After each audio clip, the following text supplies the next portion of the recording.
اس کے جانے پر پیمان نے بھی سکون کا سانس لیا، چائے کے ساتھ مزید کچھ بنانے کا سوچا، فوری اور آسان سا۔ 10 منٹ کے بعد وہ واپس آیا تو پہلے سے کچھ زیادہ فریش لگ رہا تھا۔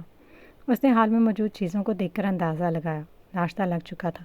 چھوٹی سی ٹرے میں بوائل انڈے، بٹر اور براؤن بریڈ رکھے ہوئے تھے، یعنی ہلکا پھلکا ناشتہ تیار تھا۔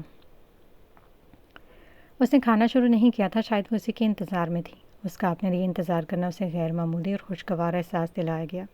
وہ مسکراتا ہوا اس کے ساتھ صوفے پر کچھ فاصلے پر بیٹھ گیا۔ اس کے بیٹھنے پر اس نے ٹرے اس کی جانب کر دی اور چائے کا کپ بھی سامنے رکھ دیا۔ مجھے بھوک محسوس ہو رہی تھی تو میں نے اپنے لیے بنایا تو سوچا آپ کے لیے بھی۔ مجھے بھی بھوک لگی تھی، اس نے بوائل انڈا اٹھاتے کہا۔ آج ہم کافی جلدی ناشتہ کر لیں گے، پھر مجھے ریسٹ بھی کرنی ہے۔ صبح اتنی جلدی میں ناشتہ نہیں کرتا۔ خیر آج کر لیتے۔ وہ بریڈ کا بائٹ لیتے ہوئے بول رہا تھا تو وہ بھی خاموشی سے کھانے لگی۔ کچھ پل گزرنے کے بعد اس نے مخاطب کیا، تم گائے کے متعلق میں کچھ بات کرنا چاہ رہی تھی؟ جی بات تو کرنی تھی، اس نے ایک پل کو ہاتھ روکتے کہا۔ جو کچھ ہوا ہے مجھے اس کے بارے میں معلوم ہو گیا ہے۔ گائے کے فادر بھی آپ سے کئی بار منت سماجت کر چکے ہیں تو پیمان نے ایرس کی طرف دیکھا جو پوری طرح متوجہ تھا۔ آپ اسے معاف نہیں کر سکتے کیا؟ کیسی معافی؟ اس نے سنجیدگی سے پوچھا۔ میں مانتی ہوں جو کچھ اس نے کیا وہ آسانی سے نظر انداز نہیں کیا جا سکتا، لیکن وہ پیمان تم بھول رہی ہو، گائے کے پاس نہ صرف ریوالور تھا بلکہ اس نے بنا سوچے سمجھے فائر بھی کیا ہے۔ اس کی گولی سے ڈونی زخمی ہوا ہے، مزید جانی نقصان بھی ہو سکتا تھا۔ یہ کوئی عقل مندی نہیں کہ معمولی باتوں پر غصے میں آ سیدھا شوٹ کر دے۔ میں مانتی ہوں اس نے غلطی کی ہے، بہت بڑی غلطی، لیکن وہ بھی بچہ ہے۔ اس کی عمر ہی کیا ہے؟ محض 15 یا 16 سال۔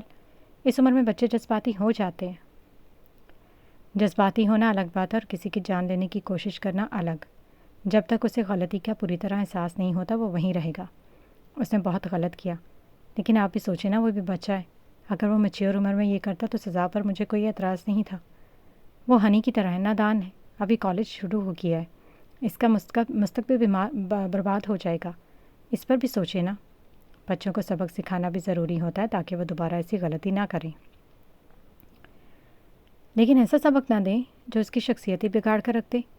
اگر ان کی سوچ منفی ہو گئی تو وہ زندگی میں کبھی سنبھل نہیں پائے گا۔ ایک بار اس سے خود ملیں، اگر وہ واقعی شرمندہ ہے تو پلیز معاف کرنے پر ضرور غور کریں۔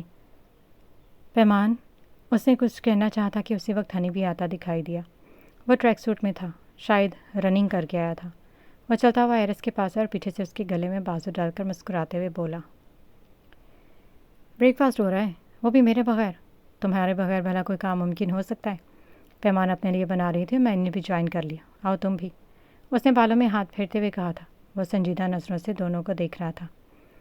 مجھے بھی بریک فاسٹ نہیں کرنا، آپ لوگ انجوائے کریں۔ وہ قریبی صوفے پر آرام دہ حالت میں بیٹھ گیا۔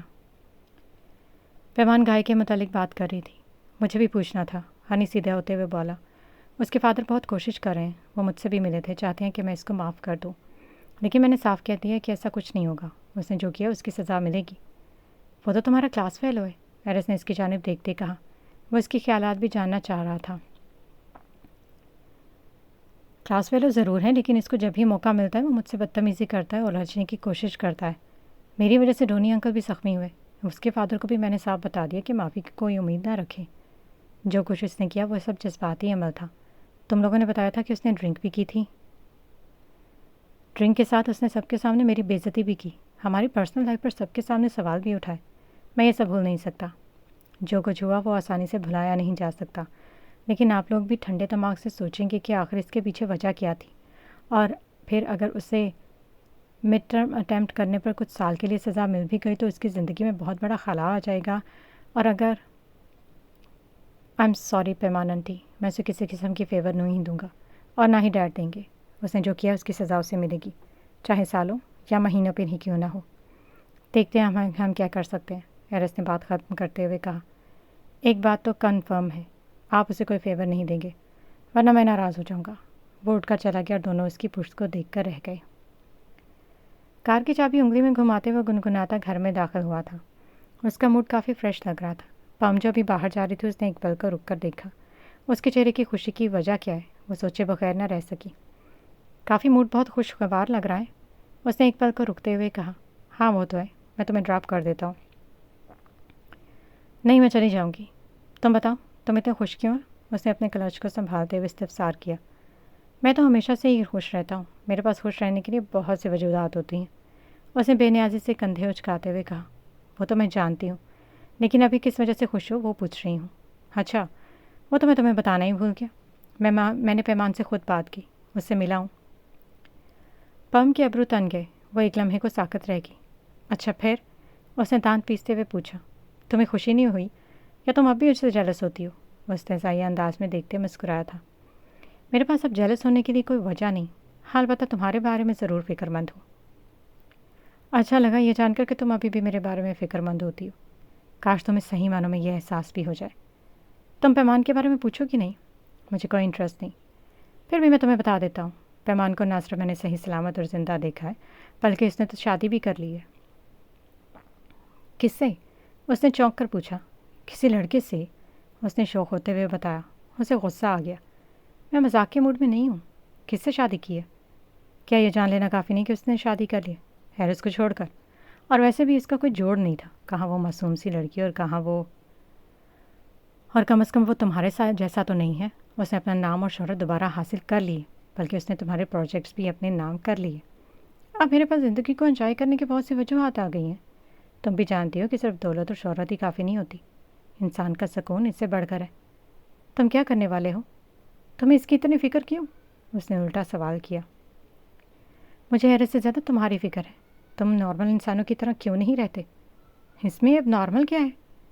تم سے تو بات کرنا ہی فضول ہے، اس نے پیر پٹکتے ہوئے کہا اور جانے کے لیے کھڑی ہو گئی۔ فری ہو کر مجھ سے بات کرنا، باقی سب کی تفصیل کے بتاؤں گا تو تمہارا موڈ بھی اچھا ہو جائے گا۔ ہر وقت غصے میں نہ رہا کرو، اس نے پیچھے سے اونچی آواز میں مخاطب کہا۔ وہ دانت پیستے ہوئے باہر آ گئی۔ اب یہ کیا نیا کرنے والا ہے؟ ان کا پیچھا کیوں نہیں چھوڑ دیتا؟ اپنی زندگی ڈسٹرب کی ہے اس نے، اور دوسروں کی زندگی میں گھسنے کی پڑی ہے۔ پیمان نے پرہیزی خانہ اپنی نگرانی میں بنایا تھا۔ بلال اور ارسلان صاحب کے لیے بھی لنچ تیار کر کے انہیں اطلاع دے دی تھی کہ دوپہر کا کھانا وہ خود لے کر آئے گی۔ اب سب کچھ تیار تھا اور سرونٹ کو کہہ کر اس نے سب کچھ گاڑی میں رکھوا دیا تھا۔ اس نے کپڑے بدل لیے تھے۔ جب وہ روم سے باہر آئی تو ہنی کو ہال میں بیٹھے دیکھا۔ صبح بریک فاسٹ کے بعد وہ ہسپتال گیا تھا خدیجہ ماں سے ملنے، اور اب لنچ کرنے کے بعد واپس آیا تھا۔ اسے اپنی پریکٹس کے لیے بھی جانا تھا، وہ بس اسی تیاری میں تھا۔ پیمان نے پوچھا تھا کہ وہ بھی ساتھ چلے گا، تبھی دروازے پر بیل ہوئی۔ وہ دونوں ہی غیر ارادی طور پر متوجہ ہے کہ آنے والا کون ہے۔ پیمان وہاں پر جانے کا سوچ ہی رہی تھی کہ تبھی اسے کارمل وہاں پر آتی ہوئی دکھائی دی۔ آپ اکیلی چلے جائیں، میں فری ہو کر چکر لگا لوں گا۔ اس نے ایک نظر کارمل پر ڈالی جو حیران نظروں سے حال میں داخل ہو رہی تھی۔ وہ چند لمحوں کے لیے ساکت ہو کر رہ گئی تھی۔ پیمان نے اپنا تعارف کروائے بغیر وہاں سے چلے جانا مناسب سمجھا۔ یہ کون ہے؟ وہ فقط پوچھ نہیں رہی تھی، بلکہ اسے تو اپنی آنکھوں پر یقین کرنا مشکل لگ رہا تھا۔ اس نے خود کو احساس دلانا چاہا تھا کہ جو اس نے دیکھا وہ وہم ہے یا حقیقت، لیکن اب اپنے سامنے پیمان کو گھر سے جاتی دیکھ کر وہ جان گئی کہ یہ حقیقت ہی ہے۔ کیا ہوا؟ تم نے کوئی بھوت دیکھ لیا ہے کیا؟ ہنی نے کارمل کے رد عمل سے ہنس اٹھاتے ہوئے پوچھا۔ یہ یہاں کیسے؟ اور کیا یہ؟ وہ آنکھوں میں حیرت سمائے کبھی داخلے دروازے کو تو کبھی ہنی کو دیکھتی۔ یہ پیمان آنٹی، بیٹھو آرام سے، ورنہ تم نے تو حیرانی سے ہی مر جاؤ گی۔ اس کی اڑی رنگت دیکھ کر اس نے مذاق کیا تھا۔ مجھے یقین نہیں آ رہا، یہ سب کچھ کیسے ممکن ہے؟ اس نے صوفے کی پشت کو پکڑتے ہوئے بے ربط انداز میں کہا۔ یقین آ جائے گا، بلکہ اب تو آ جانا چاہیے۔ یہ زندہ تھیں؟ اس نے غیر معمولی حد تک تیز ہوتی سانسوں کے درمیان پوچھا۔ تھی نہیں ڈیئر کارمل، وہ زندہ ہے اور تمہارے سامنے ہے۔ لیکن کیسے؟ اور وہ یہاں کیا کر رہی ہیں؟ کیا یہ آرس کی گرل فرینڈ ہے؟ وہ یہاں کس حیثیت سے رہ رہی ہیں، یا کچھ اور چل رہا ہے ان کے بیچ؟ اس کا دماغ کام کرنا بند کر چکا تھا۔ وہ میرے ڈیڈ کی بیوی ہیں، وہ انہیں سے محبت کرتے ہیں، میں نے تمہیں بتایا تھا۔ یہ نہیں ہو سکتا، وہ صوفے کی پشت کو مٹھیوں سے دباتے بوکھلائے انداز میں بولی تھی۔ دوبارہ دروازے کی طرف دیکھنے لگی۔ اب وہاں کوئی نہیں تھا۔ یہ سب تو ہو چکا ہے، میرے ڈیڈی نے بہت چاہتے ہیں، اب وہ نہ صرف ان کی وائف ہے بلکہ میری اسٹیپ مدر بھی ہیں۔ تم مجھ سے مذاق کر رہے ہو نا؟ نہیں، میں سیریس ہوں، جو بتا رہا ہوں وہ سچ ہے۔ وہ میرے فادر کی وائف ہے۔ اب تمہیں یقین نہیں آ رہا تو میں کیا کر سکتا ہوں؟ وہ اس کا سکون برباد کر چکا تھا اور ایسی بات بتا گیا تھا جسے ایرس نے اتنے عرصے سے سب سے چھپا رکھا تھا۔ ایک پل کو ایرس کے بارے میں بھی خیال آیا کہ اگر انہیں پتہ چلا تو اس کا کیا ری ایکشن ہوگا۔ مجھے ایک ضروری کام سے جانا ہے، تم ساتھ چلنا چاہتی ہو تو آ سکتی ہو، اس نے مختصراً کہا۔ وہ سن کہاں رہی تھی، وہ وہیں ساکت کھڑی سن ہوتے دماغ سے ان باتوں اور واقعات کو سمجھنے کی کوشش کر رہی تھی جو اس کے بس میں نہیں تھا۔ ہنی باہر چلا گیا لیکن وہ ابھی بھی وہیں کھڑی تھی۔ پاس سے گزرتی ملازمہ کو آواز دینے کے ساتھ اسے جھنجھوڑتے ہوئے پوچھا، یہ جو ابھی گزر کر گئی یہ پیمان ہی ہے نا؟ ایرس کی اس نے بات ادھوری چھوڑ دی۔ سرونٹ اس کی بدتمیزی پر پہلے تو ایک لمحے کو گھبرا گیا، پھر سنبھلتے ہوئے مدھم لہجے میں جواب دیا، یہ پیمان میم ہے اور وہ یہاں رہ رہی ہیں۔ اس کی سانس جیسے بکھر گئی تھی۔ وہ تیز قدموں سے باہر کی طرف بڑھی۔ یہاں اس کا سانس رکنے لگا۔ اب وہ وہاں ٹھہرنا بیکار تھا۔ پیمان جو ان سب کے لیے کھانا لے کر آئی تھی انہیں بہت پسند آیا تھا، اور خدیجہ بیگم کی طبیعت بھی کچھ بہتر نہیں تھی۔ وہ کافی دیر ان کے پاس بیٹھی رہی۔ اس دوران ان کے موبائل پر کئی بار رنگ ہوئی۔ چند ایک بار اس نے اٹھایا۔ ٹیکسٹ میں لکھے ہوئے الفاظ کو پڑھ کر اس نے گہرا سانس لیا۔ آنے والے ٹیکسٹ جان کے تھے۔ وہ کال بھی کر رہا تھا لیکن اس نے نمبر بزی کر دیا۔ خدیجہ بیگم کے آرام کے غرض سے وہ ان کے کمرے سے باہر آ گئی۔ باہر آتے ہی اس نے کال اٹینڈ کی۔ وہ ایرس کو جان کے بارے میں نہیں بتا سکی تھی۔ ایرس پہلے ہی بہت سے مسئلوں میں الجھا ہوا تھا۔ وہ جان کے متعلق بتانا بھول گئی تھی۔ وہ تذبذب کا شکار تھی کہ اگر ایرس کو معلوم ہو گیا تو اس کا کیا ری ایکشن ہوگا۔ شاید ان کے درمیان سب ٹھیک ہو گیا ہو، لیکن ایسا لگتا بھی نہیں تھا۔ کتنا عرصہ ہو گیا تھا ایرس نے ایک بار بھی جان کا ذکر کبھی نہیں کیا تھا، مگر وہ ملنے پر اصرار کر رہا تھا۔ ایک لمحے کو سوچا جان کو اپنے اور ایرس کے رشتے کے بارے میں بتا دے، لیکن پھر خود ہی اپنے خیال کو جھٹک دیا۔ اس لیے اس نے کیفے میں ملنے کا کہا تھا تاکہ ساتھ ہی وہ اسے واضح طور پر روک بھی سکے۔ اسے پچھتاوا بھی ہو رہا تھا کہ اس نے جلدی میں نمبر دے دیا تھا۔ چند ایک بار اس نے اسے بلاک کرنے کا بھی سوچا، لیکن اسے لگا کہ وہ کسی اور نمبر سے بھی رابطہ کر سکتا ہے۔ اس لیے ان بچکانہ حرکتوں کی بجائے اس نے فیصلہ کیا کہ وہ دو ٹوک سامنے بیٹھ کر بات کرے گی۔ ہسپتال کے قریب کیفے میں وہ پہنچی تو پہلے سے ہی وہاں پر موجود تھا۔ کیفے کی نیم روشن فضا میں کافی کی مدھم خوشبو پھیلی ہوئی تھی، اور باہر ٹریفک کی ہلکی سی آواز اندر آ کر ماحول کو اور بھی بھاری سا بنا رہی تھی۔ اسے یہ سب کچھ بہت عجیب لگا، جیسے کوئی اندیکھا سا دباؤ وہاں پہلے سے موجود ہو۔ اس نے اچھے سے ویلکم کیا اور اس کا حال احوال پوچھا تھا تو وہ مختصر جواب دے رہی تھی۔ مجھے گلٹی فیل ہو رہا ہے، میں نے تمہیں اس کنڈیشن میں بھی ملنے کے لیے کال کی۔ میں پریشان ہو گیا تھا اور تم میری کال اٹینڈ نہیں کر رہی تھی۔ میں نے بتایا تھا میری عزیزہ بیمار ہے، میری لائف کافی بزی ہے، اس لیے میں ہر ایک کی کال نہیں اٹھا سکتی۔ میں سمجھ سکتا ہوں، اس نے اس بات میں سر ہلاتے ہوئے کہا تھا۔ تم نے ایک بار بھی مجھے اپنی لائف کے بارے میں نہیں بتایا۔ تمہاری زندگی میں کیا چل رہا ہے؟ نارمل لائف ہے، کچھ خاص نہیں، اس نے کافی کی جانب دیکھتے یوں کہا جیسے کوئی معمولی سی بات، مگر آنکھوں میں کہیں نہ کہیں ایک ہلکی سی بے چینی چھا گئی تھی۔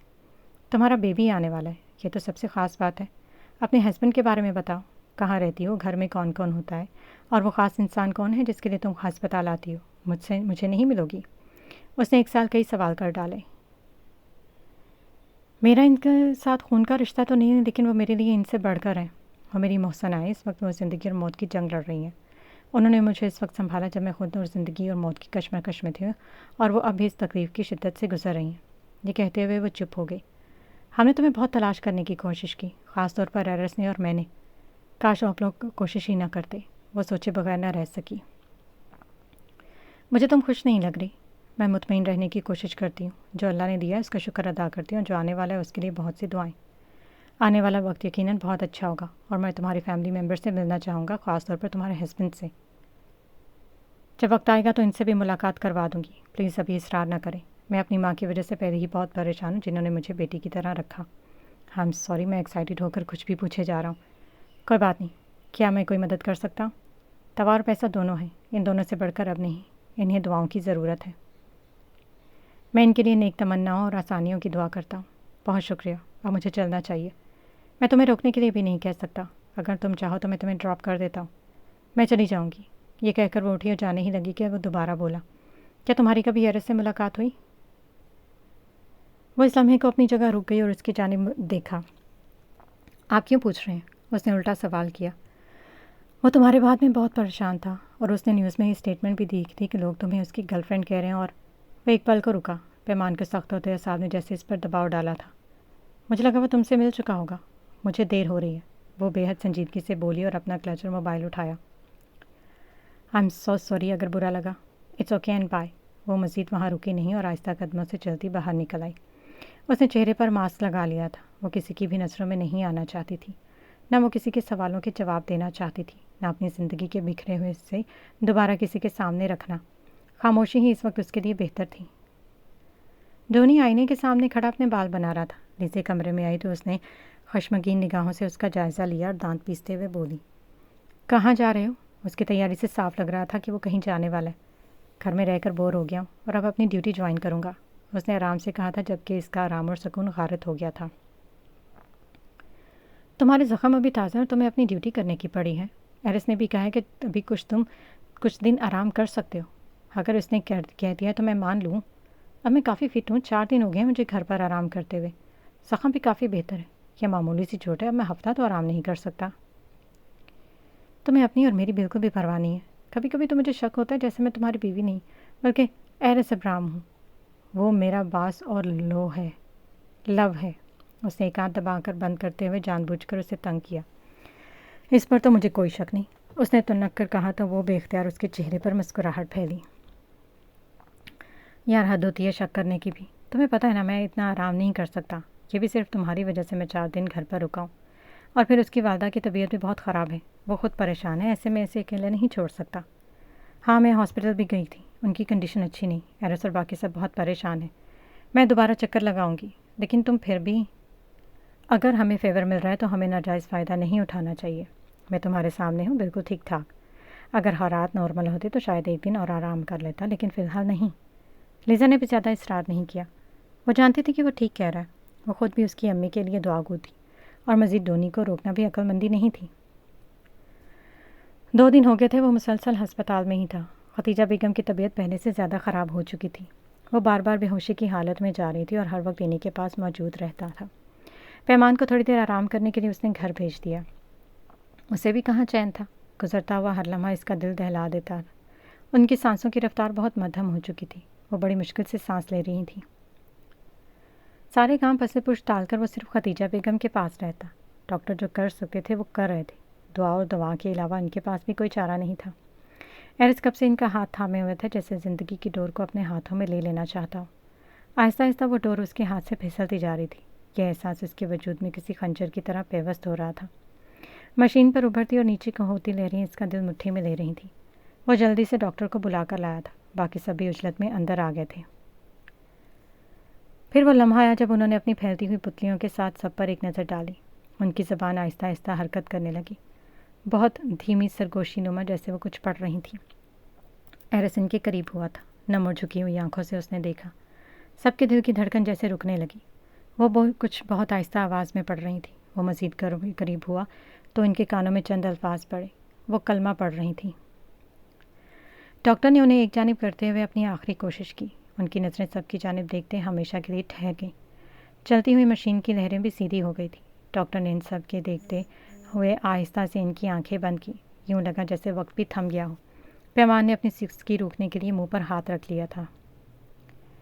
ایرس نے خود کو سنبھالنے کے لیے دیوار کا سہارا لیا۔ ایک مضبوط سہارا اس کے چھن گیا تھا۔ وہ کمزور سا وجود جو زندگی کی رمق لیے ہوئے تھا، جس نے اسے ایک نئی شناخت اور حقیقت کے قریب کیا تھا، آج ان کی آنکھوں کے سامنے سے رخصت ہو گئی تھی۔ اپنی رکتی ہوئی سانسوں کے ساتھ اس نے ہنی کو دیکھا جو اس کے گلے لگ کر رو رہا تھا۔ بلال نے اسے سہارا دینا چاہا مگر وہ خود بھی ٹوٹ گیا تھا۔ ان سب میں صرف ارسلان صاحب تھے جو خود کو مضبوط ظاہر کرنے کی ناکام کوشش کر رہے تھے۔ ان کے چہرے کی سرخی اور کانپتے ہوئے ہاتھ ان کی اندرونی کیفیت کا پتہ دے رہے تھے۔ شاید وہ سب کے سامنے خود کو مضبوط ظاہر کرتے ان کا سہارا بننے کی کوشش کر رہے تھے۔ وہ وجود جس نے ان سب کو ایک ساتھ جوڑا تھا آج خود رخصت ہو گیا تھا۔ ڈونی نے ہی سارے معاملات سنبھالے تھے۔ لیزا بھی وہاں پر آ چکی تھی۔ ہسپتال کی کلیئرنس سے لے کر ہر ضروری کام تک سب کچھ وہ اپنی نگرانی میں کر رہا تھا۔ ان لوگوں کی حالت ایسی نہیں تھی کہ کسی سے مشورہ کرتے یا کسی ذمہ داری کا بوجھ اٹھاتے، اسے وہ خاموشی سے ہر طرف بھاگ دوڑ کر رہا تھا۔ وہ صرف ایرس کا باڈی گارڈ نہیں تھا بلکہ اس کا ہمدرد، دکھ سکھ میں بنا کچھ کہے اس کے ساتھ ہوتا تھا۔ دونوں کے درمیان لفظوں کی ضرورت کم ہی پڑتی تھی، ایک کی خاموشی دوسرا پڑھ لیتا تھا۔ ارسلان صاحب کے کہنے پر فیصلہ ہوا ختیجہ بیگم کی تدفین وہیں کی جائے جہاں انہوں نے اپنی زندگی گزاری تھی۔ ایرس نے اپنے ساتھ لے جانے پر اصرار کیا مگر ارسلان صاحب اپنی بات پر قائم رہے۔ کفن اور تدفین کا وقت ہو چکا تھا۔ قبرستان پہنچتے پہنچتے شام کی اداس روشنی ہر طرف پھیل چکی تھی۔ ہوا میں مٹی کی نمی اور بچھڑ جانے کا کرب گھلا ہوا تھا۔ آج دوسری بار اس نے اپنی ماں کو کھویا تھا، پہلی بار نفرت اور غلط فہمیوں کی دھن میں، اور اب جب سارے پردے ہٹ چکے تھے، جب دل میں موجود ہر شکوہ پگھل چکا تھا، تب وہ ہمیشہ کے لیے اسے چھوڑ کر جا چکی تھی۔ سفید کفن میں لپٹے وجود کو قبر میں اترتا دیکھ اس کا دل جیسے کسی بند مٹھی میں جکڑ گیا تھا۔ آنکھوں سے بہنے والے آنسو مسلسل اس کے گالوں پر گرتے جا رہے تھے مگر اس نے انہیں پوچھنے کی کوشش نہیں کی۔ اسے وہ دن یاد آیا جب اپنے پاپا کی موت کے بعد وہ پہلی بار ٹوٹ کر رویا تھا۔ وہ خالی گھر اس کی سسکیوں سے گونجتا رہا تھا۔ تب پہلی بار اسے کسی ڈانٹ کا کوئی خوف نہیں تھا۔ نہ یہ ڈر تھا کہ اس کا باپ اسے کمزور کہے گا اور نہ یہ خوف کہ وہ خود کو اس کے آنسوؤں کا ذمہ دار ٹھہرائے گا۔ رفتہ رفتہ لوگ قبرستان سے جانے لگے مگر وہ وہیں تازہ مٹی کے پاس بیٹھ گیا۔ ان کے قدموں میں اب اٹھنے کی سکت باقی نہ رہی ہو۔ بہت سی باتیں تھیں، انکہی، ادھوری، دل میں دفن، بہت سے شکوے اور شکایتیں جو کبھی ان سے نہیں کر پایا تھا۔ وہ محبت جس کا اظہار ہمیشہ انا اور غلط فہمیوں کے نیچے دب کر رہ گئی تھی، آج اسے اپنے ہر شکوے پر ندامت محسوس ہو رہی تھی۔ ہر وہ لمحہ یاد آ رہا تھا جب اس نے بنا کچھ جانے بغیر انہیں قصوروار ٹھہرایا تھا۔ اب وہاں صرف چند لوگ ہی رہ گئے تھے۔ پیمان کی حالت ایسی نہیں تھی کہ زیادہ تر وہاں رک سکے، اس لیے اسے واپس گھر بھیج دیا گیا، ورنہ وہ ضد کر رہی تھی کہ آخری وقت تک وہاں رہے گی۔ چاروں طرف خاموشی پھیلی ہوئی تھی، صرف ٹھنڈی ہوا کے جھونکے اور کبھی کبھار ابھرتی ہوئی سسکیوں کی آوازیں سنائی دیتی۔ سب سر جھکائے بیٹھے تھے، ایک دوسرے سے نظریں جھکا کر اپنے آنسو صاف کرتے ہوئے۔ ارسلان صاحب نے خود کو بڑی مشکل سے سنبھالا ہوا تھا۔ برسوں کی رفاقت ایک لمحے میں چھن جانا آسان نہیں تھا، مگر پھر بھی وہ دوسروں کے لیے مضبوط بننے کی کوشش کر رہے تھے۔ ان کی سرخ آنکھیں ان کے اندر کے طوفان کو چھپا نہیں پا رہی تھی۔ کافی دیر بعد وہ آہستہ سے اٹھے اور ایک دوسرے کو حوصلہ دیتے واپس گھر لوٹ آئے تھے۔ وہ گھر جہاں کبھی خدیجہ بیگم کی آواز، دعا اور موجودگی ہر چیز کو مکمل کرتی تھی، آج پہلی بار وہ واقعی خالی لگ رہا تھا۔ ایک دوسرے کو حوصلہ تسلی دیتے ہوئے وہیں رکے رہے۔ وہ لوگ واپس جانے والے تھے مگر خدیجہ بیگم کی یادوں سے بھرا وہ گھر جیسے انہیں جانے نہیں دے رہا تھا۔ ارسلان صاحب نے ہی اصرار کیا تھا کہ وہ سب صبح چلے جائیں تو کسی نے انکار نہیں کیا۔ آج ان کا پہلا دن تھا جب وہ سب کو چھوڑ کر گئی ہیں۔ وہ بھی ارسلان اور بلال کو اکیلا نہیں چھوڑنا چاہتے تھے، اسی لیے سب وہیں رک گئے۔ رات جیسے آنکھوں میں ہی کٹ گئی۔ ایک کمرہ انہوں نے ایرس اور پیمان کو دیا تھا جبکہ دوسرے میں ہنی اور بلال رک گئے تھے۔ سکون تو کسی کو بھی نہیں آنا تھا۔ بظاہر آدھی رات کو سب اپنے کمروں میں چلے گئے تھے لیکن نیند سب کی آنکھوں سے کوسوں دور تھی۔ رات بھر ایرس خاموشی سے کمرے میں ٹہلتے رہا اور کبھی باہر نکل جاتا۔ کئی بار وہ واش روم بھی گیا، بہت دیر تک واپس نہیں آیا۔ پیمان کو تشویش ہونے لگی، 2-3 بار اٹھ کر دروازے تک گئی مگر اندر شاور سے بہتے پانی کی آواز سن کر ہر بار اس کا ہاتھ رک جاتا۔ شاید وہ اپنے آنسو چھپانے کی کوشش کر رہا تھا، بمشکل خود کو مضبوط ظاہر کر رہا تھا۔ وہ اس کے سامنے رو بھی نہیں رہا تھا۔ ایرس کے نے منہ پر ہاتھ رکھا تاکہ اس کی رونے کی آواز باہر نہ نکلے۔ آنکھوں میں نمی تیرنے لگی تھی مگر دوسری طرف ایک گہری خاموشی تھی، ایسی خاموشی جو پہلی بار اسے ڈرا رہی تھی۔ یہ خاموشی اسے اندر سے کاٹ رہی تھی۔ وہ چاہ کر بھی اسے تسلی نہیں دے پا رہی تھی۔ ابھی اس کے لیے یہ سب کچھ بہت زیادہ تکلیف دہ تھا۔ وہ برسوں بعد اپنی ماں سے ملا تھا اور چند دنوں میں وہ اسے چھوڑ کر چلی گئی تھی۔ اس اذیت کا اسے اچھی طرح اندازہ تھا۔ اس کے اپنے زخم بھی پوری طرح بھرے نہیں تھے۔ ایرس کی طرح وہ بھی خود کو مضبوط ظاہر کرتے کرتے تھک چکی تھی، ورنہ شاید وہ بھی اسی طرح بکھر جاتی۔ اپنوں کے بچھڑنے کا درد ان سے بہتر بھلا کون سمجھ سکتا ہے۔ کافی دیر وہ دروازے کے باہر کھڑی رہی۔ صبح ہونے میں اب زیادہ وقت نہیں بچا تھا۔ آخر اس نے دوبارہ دستک دینے کے لیے ہاتھ اٹھایا کہ اندر سے کلک کی آواز کے ساتھ دروازہ کھل گیا۔ آپ ٹھیک تو ہیں نا؟ اپنی جگہ سے ہٹے بغیر اس نے آہستہ آواز میں پوچھا۔ سامنے کھڑے شخص کا سرخ چہرہ، سوجی ہوئی آنکھیں اور رات بھر کی تکن اس کی حالت صاف ظاہر کر رہی تھی۔ ایرس نے ہونٹ بھیجتے ہوئے اپنے اس بات میں سر ہلایا۔ ایرس، اس نے بھرائی ہوئی آواز میں بہت آہستہ سے اسے پکارا۔ اپنی تکلیف اور دکھ کو مجھ سے چھپانے کی ضرورت نہیں۔ یہ درد انسان کو اندر ہی اندر کھا جاتا ہے۔ جان سے عزیز لوگوں کے جانے پر دل پتے کی طرح کانپنے لگتا ہے۔ پہلی بار اس نے پہل کرتے اس کے مضبوط کندھے پر ہاتھ رکھا، جیسے اپنے ہونے کا احساس دلا رہی ہو۔ اگر خود کو ہر وقت مضبوط ظاہر کرتے رہو گے تو اندر سے ٹوٹ کر اور زیادہ بکھر جاؤ گے۔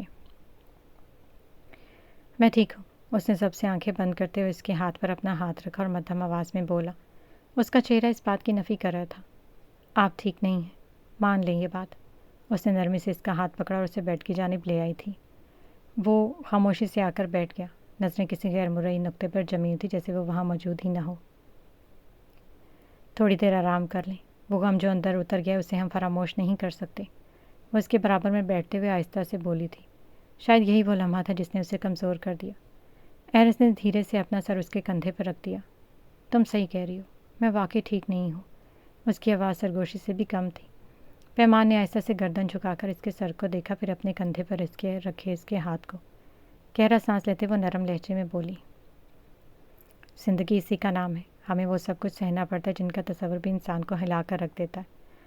کل ہم کتنے ہی غمزدہ کیوں نہ ہوں، ہم ان لوگوں کے ساتھ نہیں جا سکتے۔ وہ اس فانی دنیا سے رخصت ہو کر ابدی زندگی کی طرف جا چکے ہیں۔ وقت آنے پر ہم بھی انہی کی طرف لوٹ جائیں گے، اور آخرت کی زندگی تو ہمیشہ کی زندگی ہے۔ دعا یہی ہونی چاہیے کہ اللہ ہمیں بھی اپنی رحمت میں جگہ دے اور ایک دن ہم دوبارہ اپنے پیاروں کے ساتھ مل سکیں۔ اس نے بہت آہستہ سے اپنا ہاتھ اس کے ہاتھ پر رکھتے ہوئے کہا تھا۔ اس کے چپ ہونے پر کمرے میں ایک گہری خاموشی اتر آئی تھی، ایسی خاموشی جس میں صرف سانسوں کی مدھم آواز اور باہر چلتی ٹھنڈی ہوا کی سرسراہٹ سنائی دے رہی تھی۔ ایرس بدستور اس کے کندھے پر سر ٹکائے بیٹھے تھا، جیسے برسوں کی تھکن اچانک اس کے وجود پر اتر آئی ہو۔ پیمان نے پہلی بار اسے اتنا بے بس دیکھا تھا، وہ شخص جو ہر حال میں خود کو سنبھالے رکھتا تھا، جو دوسروں کے لیے دیوار کی طرح مضبوط کھڑا رہتا، آج اندر سے ٹوٹ چکا تھا۔ میں نے بہت دیر کر دی نا، کافی دیر بعد اس کی بھاری آواز خاموشی میں ابھری تھی۔ جب سمجھ میں آیا کہ وہ غلط نہیں تھی، تب تک بہت دیر ہو چکی تھی۔ اس کی آواز میں ایسا پچھتاوا تھا کہ پیمان کا دل سکڑ کر پھیلا۔ کچھ رشتے انسان کو وقت سے پہلے نہیں سمجھ آتے، اس نے دھیرے سے کہا، اور کچھ لوگوں کی محبت اتنی خاموش ہوتی ہے کہ ہمیں ان کی اہمیت تب سمجھ آتی ہے جب وہ ہمارے درمیان نہیں رہتے۔ ایرس نے آنکھیں بند کر لی، گرم نمکین پانی اس کی پلکوں سے پھسل کر گال تک آ گرا تھا۔ میں نے انہیں ہمیشہ غلط سمجھا، ہر بار، وہ ٹوٹے ہوئے لہجے میں بولا، اور وہ آخری وقت تک میرے لیے دعا کرتی رہی۔ پیمان نے اس کے ہاتھ پر اپنی گرفت مضبوط کر لی۔ کبھی کبھی انسان کے پاس الفاظ ختم ہو جاتے ہیں، صرف ساتھ باقی رہ جاتا ہے، اور وہ اس وقت بس اس کا ساتھ دے رہی تھی۔ جانتی ہو، کافی دیر بعد اس نے مدھم آواز میں کہا، میں ہمیشہ سوچتا تھا کہ اگر کبھی وہ میری زندگی میں واپس آئیں تو میں ان سے بہت سارے سوال کروں گا، بہت شکوے، بہت ناراضگی۔ وہ ذرا سا رکا تھا، لیکن جب وہ سامنے آئیں تو میں سب کچھ بھول گیا۔ ماں کی محبت شاید ایسی ہی ہوتی ہے۔ وہ ہولے سے مسکرائی تھے، مگر اس کی اپنی آنکھیں بھی نم تھیں۔ اولاد لاکھ دکھ چڑھے جائے، ماں کا دل پھر بھی اسی کے لیے دھڑکتا رہتا ہے۔ ایرس نے کچھ نہیں کہا، بس خاموشی سے اس کے قریب بیٹھا رہا۔ اس لمحے دونوں نے محسوس کیا کہ کچھ درد ایسے ہوتے ہیں جنہیں ختم تو نہیں کیا جا سکتا، بس کسی اپنے کی موجودگی انہیں سہنے کے قابل بنا دیتی۔ شاید کچھ دکھ انسان کے اندر ہمیشہ زندہ رہتے ہیں، پھر بھی زندگی رکتی نہیں، وہ انسان کو آہستہ آہستہ دوبارہ سانس لینا سکھا دیتی ہے۔ کرما غصے سے بھری ہوئی ماریا کے آفس میں آئی تھی۔ اس کے چہرے پر پہلی بے چینی واضح بتا رہی تھی کہ پچھلے چند دنوں سے وہ شدید اضطراب میں مبتلا ہے۔ جب سے اسے ایرس اور باقی کے سب کے اچانک کہیں جانے کا معلوم ہوا تھا، تب سے اس کا ضبط ٹوٹتا جا رہا تھا۔ وہ کئی بار ہنی کا نمبر ٹرائی کر چکی تھی، اس کے گھر بھی گئی تھی، 3 دن سے وہاں تالا پڑا ہوا تھا۔ سب سے زیادہ اسے اس بات پر غصہ آ رہا تھا کہ ماریا بھی کسی سوال کا جواب دینے سے صاف انکاری تھی۔ یہ کیسے ہو سکتا ہے؟ وہ جھنجھلاتے ہوئے بولی، آپ ان کی پرسنل اسسٹنٹ ہے اور آپ کو ہی نہیں معلوم وہ سب کہاں غائب ہیں، خاص طور پر ایرس اتنے دنوں سے آفس بھی نہیں آ رہا۔ ماریا نے گہرا سانس لیا، وہ اس کے سوالوں سے تنگ آ چکی تھی۔ میری صرف ڈونی سے بات ہوئی تھی، اسے تحمل سے جواب دیا۔ اس نے بتایا کہ وہ سب کہیں جا رہے ہیں اور کچھ دنوں تک ان سب کے نمبرز آف رہیں گے۔ لیکن کہاں؟ کارمل فوراً بولی، آپ نے پوچھا نہیں؟ پوچھا تھا، اس نے یہی کہا کہ کچھ وقت سکون سے سب سے دور گزارنا چاہتے ہیں، شاید ڈونی اور لیزا بھی ان کے ساتھ گئے ہوں۔ کارمل نے طنزیہ مسکرائی، مجھے آپ کی کسی بات پر بھی یقین نہیں آ رہا، صاف لگ رہا ہے کہ آپ مجھ سے کچھ چھپا رہی ہیں۔ اس بار ماریا کے چہرے پر صاف ناگواری ابھری تھی۔ یقین کرنا نہ کرنا تمہاری مرضی ہے، میں تمہیں ہر بات کا جواب دینے کی پابند نہیں ہوں، میں تمہارے لیے جاب نہیں کرتی، میری اپنی ریکوائرمنٹس ہیں، اور ویسے بھی ان کی پرسنل لائف ہے، تم ہر معاملے میں انٹرفیئر کرنے کی کوشش مت کیا کرو۔ جبکہ وہ تمہیں بات ادھوری چھوڑتے ہوئے وہ چپ ہو گئی۔ کارمل اس ادھورے جملے کا مطلب سمجھ چکی تھی۔ گھاس نہیں ڈالتے، یہی کہنا چاہتی ہیں نا آپ؟ وہ غصے سے پھنکارتے ہوئے بولی۔ ماریا نے سخت تیوروں سے اسے دیکھا۔ کارمل، یہ میرا آفس ہے، گھر نہیں، یہاں تم کوئی اوٹ پٹانگ حرکتیں کرنا شروع کر دو گی۔ میں جہاں سوچ سوچ کر پاگل ہو رہی ہوں، کارمل نے بے بسی اور غصے کے ملے جلے انداز میں کہا۔ میرا کھانا پینا سونا سب حرام ہو چکا ہے اور آپ کو میری حرکتوں کی فکر پڑی ہوئی ہے۔ جب سے وہ پیمان ان کی زندگی میں آئے سب مجھے نظر انداز کریں، ورنہ کل تک ہنی میرا بیسٹ فرینڈ تھا، اور ایرس بھی مجھ سے کتنے اچھے سے بات کرتا تھا۔ اب سب ایسے جان چھڑا رہے ہیں جیسے میں کوئی سائیکو کیس ہوں۔ تم نے سب کو اتنا تنگ کیا کہ وہ تم سے دور رہنے میں عافیت سمجھتے ہیں۔ ماریا نے بھی اب اپنا تمام لحاظ ایک طرف رکھتے ہوئے سخت لہجے میں جتایا۔ اس کی آواز میں واضح تنفر شامل تھا۔ آپ میری انسلٹ کر رہی ہیں؟ کارمل نے غصے سے ٹیبل پر زور سے ہاتھ مارا، جیسے اپنی اہمیت جتانا چاہتی ہو۔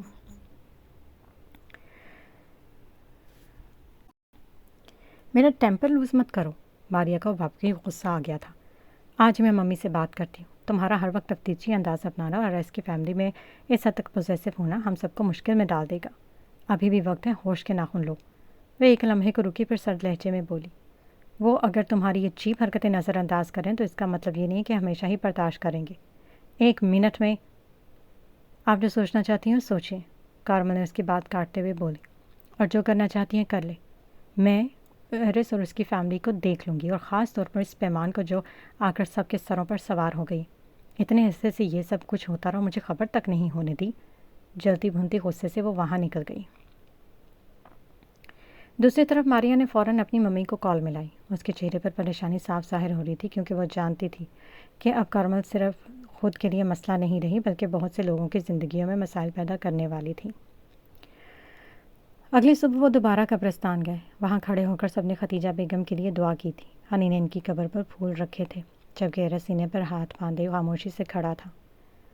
کچھ دیر کے بعد ارسلان صاحب کے امراض اس نے دعا کے لیے ہاتھ پھیلائے تھے. ہنی نے چونک کر ایرس کو دیکھا. وہ کسی عقیدے پر یقین نہیں رکھتا تھا، پھر ہاتھوں کا اٹھانا سمجھ سے باہر تھا. اس کے چہرے پر پھیلی ویرانی عجیب سی محسوس ہو رہی تھی. کسی نے کچھ نہیں کہا. سب کو لگا وہ بھی ابھی تک صدمے میں ہے. قبرستان سے واپسی کے بعد دوپہر کے قریب انہوں نے جانے کی اجازت مانگی تھی. ارسلان صاحب نے کچھ دیر انہیں رکنے کی کوشش کی، مگر پھر اجازت دے دی. آخر انہیں بھی اپنے گھر واپس جانا تھا. دوبارہ آنے کا وعدہ کرتے ہوئے انہوں نے رخصت لی.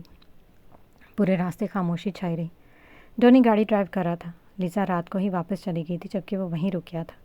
گاڑی میں بیٹھے سب خاموشی سے باہر گزرتے مناظر دیکھ رہے تھے، جیسے ہر شخص اپنے ہی خیالات میں گم ہو. گھر آنے کے بعد پیمان سیدھا اپنے کمرے میں چلی گئی تھی. ایرس کافی دیر تک گاڑی میں ہی بیٹھا رہا. نہ کسی نے اس سے کچھ پوچھا اور نہ اس نے کچھ کہا. ہنی بھی خاموشی سے گاڑی سے اترا اور اپنے کمرے کی طرف بڑھ گیا. ایرس نے ڈونی کو گاڑی سے جانے کا کہا تھا اور خود گاڑی لے کر نکل گیا. وہ اکیلا رہنا چاہتا تھا. شہر کی سڑکوں پر بے مقصد گاڑی چلاتے اسے ایک پل کے لیے بھی سکون نہیں مل رہا تھا. زخم ابھی تازہ تھے جنہیں مکمل ہونے میں وقت لگنا تھا. اس نے موبائل بھی آف کر دیا تھا تاکہ کوئی اس سے رابطہ نہ کر سکے. کافی دیر بعد وہ شہر کے سنسان ایریے میں جا کر رک گیا. وہاں خاموشی اس قدر گہری تھی کہ انسان اپنی سانسوں کی آواز بھی سن سکتا تھا. وہ گاڑی سے باہر نکلا اور دور تک پھیلے اندھیرے کو خاموشی سے دیکھتا رہا.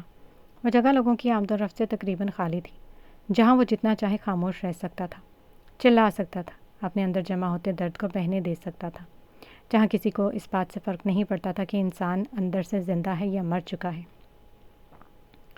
کئی گھنٹے وہاں پر گزارنے کے بعد وہ واپس لوٹ آیا. مسلسل کئی راتوں سے نہ اس نے ٹھیک سے نیند لی تھی اور نہ ہی آرام کیا تھا. تھکن اس کے وجود پر بری طرح حاوی ہو رہی تھی. اسے بار بار ہنی اور پیمان کا خیال آ رہا تھا. یقیناً اس کے لیے پریشان ہو گئے. یہی سوچ کر وہ گھر واپس آ گیا. رات پوری پھیل چکی تھی. باہر کی تاریکی کی طرح اس کے دل میں بھی گہرا اندھیرا موجود تھا. ختیجہ بیگم کی موجودگی نے کبھی اس اندھیرے میں کئی روشنیاں جلائی تھیں. انہی روشنیوں نے اس کے اندر کی دھند ختم کی تھی، اسے بہت سی حقیقتیں واضح کی تھی، اور اب وہی روشنیاں کھو گئی تھیں. گھر واپس آ کر پہلی بار وہ کسی جگہ اجنبی لگی. پورا گھر نیم اندھیرے میں ڈوبا ہوا تھا. نہ کسی کے بولنے کی آواز، نہ کسی کی ہلکی سی حرکت. خالی گھر پہلی بار اسے کاٹ کھانے کو دوڑ رہا تھا. وہ چلتا ہوا کچن میں آیا جہاں شیف موجود تھا. موبائل جیب میں رکھتے ہوئے اس نے سیدھا سوال کیا، سب نے ڈنر کر لیا؟ شیف نے فوراً نفی میں سر ہلایا. نہیں سر، میں نے ہنی اور سر میم سے پوچھا تھا، انہوں نے کوئی جواب نہیں دیا. اگر آپ چاہیں تو میں ابھی کچھ بنا دیتا ہوں. ایرس نے گہرا سانس لیا. 3 منٹس ریسیپی تیار کریں، ہم سب اکٹھا کھانا کھا لیں گے. یہ کہہ کر وہ ہال میں آ گیا. اپنا کوٹ اتار کر اس نے صوفے کی پشت پر ڈال دیا. موبائل آن کیا. ہنی اور پیمان کے علاوہ بہت سے میسیجز اور مسڈ کال اسکرین پر نمودار ہوئیں. اس نے سب کو نظر انداز کر دیا. اس نے ہنی اور پیمان دونوں کو ٹیکسٹ کیا تھا، نیچے آ جاؤ، کھانا کھا لیں. اگلے 5 منٹ وہ سب ڈائننگ ایریا میں موجود تھے. ایرس نے کسی سے یہ نہیں پوچھا کہ انہوں نے کھانا نہیں کھایا. اسے خود بھی بھوک محسوس نہیں ہو رہی تھی. وہ جانتا تھا کہ کل کسی نے ٹھیک سے کچھ کھایا پیا نہیں تھا. خاص طور پر پیمان کی حالت ایسی نہیں تھی کہ زیادہ دیر بھوکی رہ سکے. اس لیے اس نے خود کو مضبوط کیا. وہ سب خاموشی سے بیٹھے تھے، بہت تھوڑا سا ہی مگر کھا رہے تھے. غم سب کے دلوں میں موجود تھا، مگر ایک دوسرے کا خیال رکھنا بھی ضروری تھا. وہ اب یہی کر رہے تھے. کھانا ختم کرنے کے بعد سب پھر خاموشی سے اٹھے اور اپنے اپنے کمروں میں چلے گئے. نیند آنی تھی یا نہیں یہ الگ بات تھی. اس وقت ان سب کو خاموشی اور آرام دونوں کی ضرورت تھی. رقم کا جیسے تیسے انتظام تو ہو گیا تھا، اور اس نے کیسے کیا ہوگا خانم انجان نہیں تھی. ایک بات تو ہے، خانم نے دھیرے سے کہا، پیمان سنوپل کو یہیں چھوڑ گئی، ورنہ یہ گھر تو بالکل سنسان ہو جاتا. کم از کم اس کی وجہ سے تھوڑی بہت رونق باقی ہے. مگر اب پیمان کے بغیر اداس رہتی ہے. ٹی وی کی آواز مدھم کرتے اس نے حازم کی طرف دیکھا جو کسی انجانی سوچ میں گم خلا میں گھور رہا تھا۔ سن رہے ہو؟ میں تم سے بات کر رہی ہوں، اس نے قدری اونچی آواز میں مخاطب کرتے کہا۔ حازم جیسے چونک کر ہوش میں آیا۔ جی، آپ نے مجھ سے کچھ کہا؟ اس کی آواز میں الجھن تھی جیسے وہ ابھی تک خیالوں میں بھٹک رہا ہو۔ میں تم سے ہی تو بات کر رہی تھی، دیواروں سے تو نہیں، وہ خفگی سے بولی۔ حازم نے ایک لمحے کو نظریں چرائیں۔ سچ تو یہ تھا اس کا دھیان کہیں اور تھا اور وہ کسی سے بات کرنے کے موڈ میں بالکل بھی نہیں تھا۔ کیا ہوا؟ کہاں کھوئے ہوئے ہو؟ انہوں نے تشویش سے پوچھا۔ کچھ نہیں، بس یہیں کچھ سوچ رہا تھا، آپ کی باتوں کی طرف دھیان نہیں گیا، اس نے دھیمی آواز میں وضاحت دی۔ اس عمر میں اتنی ہی گہری اور نہ ختم ہونے والی سوچیں، وہ ہلکی سی مسکراہٹ کے ساتھ بولی۔ ہوپ اسمتھ کو ہی دیکھ لو، کتنا زندہ دل لڑکی ہے، ہر بڑی اور مشکل مسئلے کو چٹکیوں میں حل کر دیتی ہے، بہت خوش مزاج ہے۔ ہاں ہے تو ویسی، حازم نے اس بات میں سر ہلاتے ان کی بات سے اتفاق کیا تھا۔ میں تو چاہتی ہوں کہ تمہاری زندگی میں بھی کوئی ایسی ہی لڑکی ہے جس کے آنے سے گھر میں پھر سے رونق لگ جائے گی۔ ان کی بات سن کر ایک پل میں حازم کے چہرے کے تاثرات بدل گئے۔ ہوپ اور میرا کوئی موازنہ نہیں، وہ بے اختیار بول اٹھا۔ اگر ہوپ جیسے تمہاری کوئی زندگی میں آ جائے تو تمہیں بھی جینا سکھا دے گی۔ حازم نے سامنے رکھی شیشے کی میز میں اپنا دھندلا سا عکس دیکھا اور آہستہ سے بولا۔ آپ اس بارے میں سوچنا چھوڑ دیں، میں کسی کا دل نہیں خراب کرنا چاہتا، اور اگر کوئی میری زندگی میں آ بھی گئی تو ضروری نہیں کہ سب ویسا ہی ہو جیسا آپ سوچ رہی ہیں۔ وہ کچھ لمحے خاموش رہیں، پھر نرمی سے بولی۔ تم اپنی خامیاں کیوں گنواتے رہتے ہو؟ خود کو ہر وقت الزام دینا چھوڑ دو، ہر کوئی صرف چہرے پر نہیں مرتا۔ حازم نے گہری سانس لی۔ لیکن ہر کہانی کی شروعات چہرے سے ہی ہوتی ہے، لوگ دل کو بہت بعد میں دیکھتے ہیں۔ کون جانتا ہے کہ سامنے والے کا دل کتنا خوبصورت ہے؟ اگر پہلی نظر ہی متاثر نہ کرے تو کوئی اندر جھانکنے کی زحمت بھی نہیں کرتا۔ اس کی آواز میں ایک عجیب سی تھکن تھی جسے وہ صرف بات نہیں کر رہا تھا بلکہ اپنے اندر کے کسی زخم کو بیان کر رہا تھا۔ حازم کے یوں کہنے پر چند لمحوں کے لیے مکمل خاموشی چھا گئی تھی۔ ٹی وی چل رہا تھا مگر اس کی آواز اب صرف ایک مدھم سا شور بن کر رہ گئی تھی۔ ویسے غور سے دیکھتی رہی۔ یہ سب تم اپنے بارے میں کہہ رہے ہو؟ اس نے نرمی سے پوچھا۔ اور کس کے بارے میں کہوں گا؟ حازم کے ہونٹوں پر ایک بے جان سی مسکراہٹ ابھری۔ اس نے نظریں جھکا دی، چند پل گزرنے کے بعد جیسے ہمت کر کے دوبارہ بولا۔ آپ نے کبھی غور سے دیکھا ہے مجھے، میرا چہرہ؟ حازم، وہ فقط اتنا ہی کہہ سکی تھی۔ اس نے بات کاٹ دی۔ نہیں، سچ بتائیں، کیا پہلی نظر میں رک کر مجھے دیکھا کیا کسی کو تجسس ہوگا کہ اس چہرے کے پیچھے کیا ہے؟ اس کی آواز میں تلخی نہیں تھی، بس ایک تھکی ہوئی سچائی تھی۔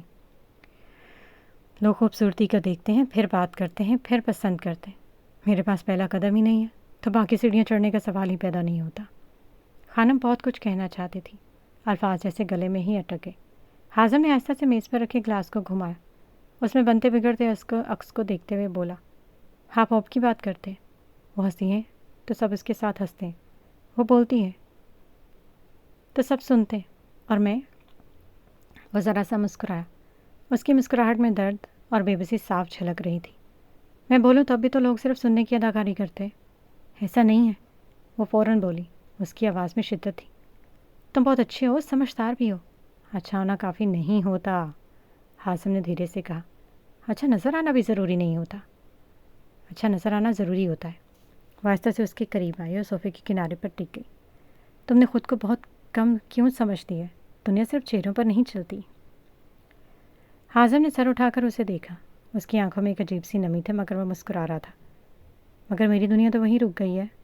ان دونوں کے درمیان گہری خاموشی چھا گئی۔ کبھی کبھی مسئلہ یہ نہیں ہوتا کہ دنیا ہمیں کیسے دیکھتی ہے، بلکہ اہم یہ ہوتا ہے ہم خود کو کیسے دیکھتے ہیں۔ خانم نے مجھ کو مضبوط کرتے نرمی سے کہا، ورنہ تو وہ خود اندر سے سہم گئی تھی اس کی باتیں سن کر۔ حازم نے اس کی بات سنی مگر کوئی جواب نہ دیا۔ وہ دوبارہ شیشے کی میز میں اپنا عکس دیکھنے لگا۔ اس بار اس کی نظریں کچھ زیادہ دیر تک وہیں ٹھہری رہی۔ شاید وہ پہلی بار خود کو صرف دیکھ نہیں رہا تھا بلکہ سمجھنے کی کوشش کر رہا تھا۔ باہر برف باری ہو رہی تھی۔ وہ ہیوی کوٹ پہنے شیڈ کے نیچے کھڑی برف کو گرتے ہوئے دیکھ رہی تھی۔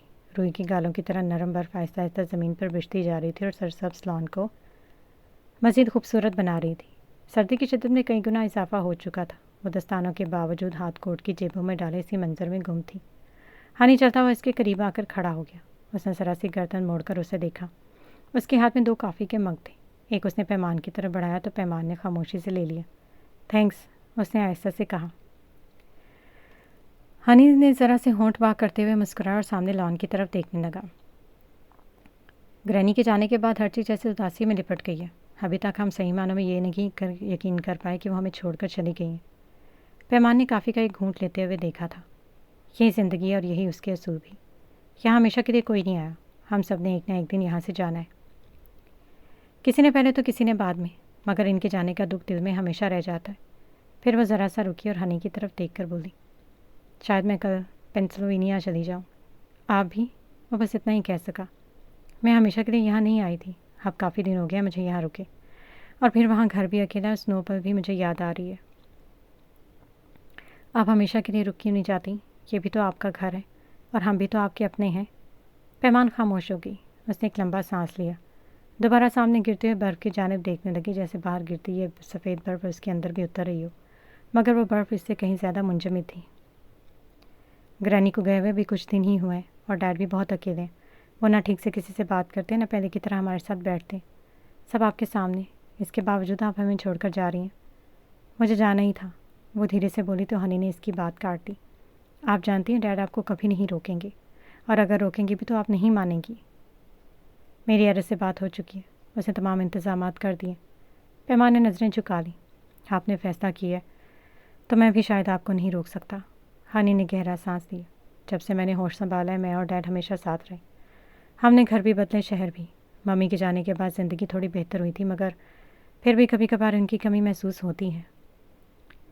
لائف پارٹنر ہونے کے باوجود وہ اکیلے رہتے ہیں، وہ آپ کو جانے سے روکیں گے بھی نہیں۔ کیا آپ نے کبھی سوچا وہ ایسا کیوں کر رہے ہیں؟ پیمان خاموش رہی۔ اس وقت اس کا خاموش رہنا ہی بہتر تھا۔ وہ آپ کو کھونا نہیں چاہتے۔ مجھے نہیں معلوم کہ ماضی میں کیا ہوا تھا، مگر اتنا جانتا ہوں کہ انہوں نے آپ کو دل سے قبول کیا، اور وہ آپ کی خوشی کے لیے وہ سب کر رہے ہیں جو شاید کسی اور کے لیے نہ کرتے۔ امید ہے ایک دن آپ کو یہ بات سمجھ آ جائے گی۔ میں سمجھتی ہوں، لیکن وہ بات ادھوری چھوڑ گئی۔ اس نے نظریں چرائیں۔ ہنی نے اسے دیکھا۔ آپ پھر بھی جا رہی ہیں؟ انہیں اس وقت آپ کی ضرورت ہے، اس گھر میں ایک عورت کا ہونا ضروری ہے۔ آپ کے آنے سے جو کمی پوری ہوئی تھی وہ پھر سے رہ جائے گی۔ یہ بھاگتی دوڑتی زندگی میرے لیے کسی اذیت سے کم نہیں ہے۔ میں تمہارے جذبات سمجھ رہی، مگر میں یہاں رک نہیں سکتی۔ پیمان نے آہستہ سے کہا تھا، تم پینسلوینیا آ جاؤ، ہم وہاں بھی رہ سکتے ہو۔ ہنی نے نفی میں سر ہلایا۔ یہاں میرا کالج ہے، ٹریننگز، دوست سب یہاں ہیں، میں سب کچھ چھوڑ کر وہاں نہیں آ سکتا، اور ڈیڈ کا کام بھی دونوں جگہ ہے، وہ کبھی یہاں ہوتا ہے تو کبھی وہاں، مگر اب وہ خود کو سنبھالنے کی کوشش کر رہے ہیں۔ وہ تھوڑا رکا اور اس کی جانب دیکھتے بولا، میں آپ کو مجبور نہیں کر سکتا، بس اتنا کہوں گا کہ ڈیڈ کا خیال رکھیں، آپ کا ہونا ان کے لیے بہت اہمیت رکھتا ہے، ڈیڈ کو وہ سکون دیں جو وہ حق رکھتے ہیں۔ یہ کہہ کر وہ چلا گیا۔ پیمان خاموش کھڑی اس کی پشت کو دیکھتے رہ گئی، جبکہ برف کی خاموش تہ پورے لان پر آہستہ آہستہ پھیلتی جا رہی تھی۔ اس کے موبائل پر کال آنے لگی۔ اس نے موبائل اسکرین کو غور سے دیکھا۔ اسکرین پر جان کالنگ نمایاں ہو رہا تھا۔ اس نے لمحہ ضائع کیے ہوئے بغیر کال کاٹ دی۔ دوسری طرف سے اس نے دوبارہ کال کی۔ اس نے ایک بار پھر کال ڈسکنیکٹ کر دی۔ وہ کسی سے بھی بات نہیں کرنا چاہتی تھی، کسی سے بھی نہیں۔ تیسری بار کال آنے پر آخرکار ہچکچاتے ہوئے کال اٹینڈ کر دی اور سخت لہجے میں مخاطب ہوئی، ہلو، شاید میں نے تمہیں ڈسٹرب کر دیا، تم بزی ہوگی؟ ہاں، اس نے مختصر اور اسپاٹ لہجے میں جواب دیا۔ ٹھیک ہے، جب فری ہوگی تو مجھے بتا دینا، میں پھر کال کر لوں گا۔ مجھے آپ سے بات نہیں کرنی؟ لیکن کیوں؟ میری کوئی بات بری لگی ہے؟ نہیں، بس میں کسی سے بھی تعلق نہیں رکھنا چاہتی، خاص طور پر ان لوگوں سے جنہیں میں پہلے چھوڑ چکی ہوں، اور آپ انہیں لوگوں میں سے ایک ہیں۔ اس نے صاحب کو اسے کہا، گرتی ہوئے برف کی طرف دیکھنے لگی۔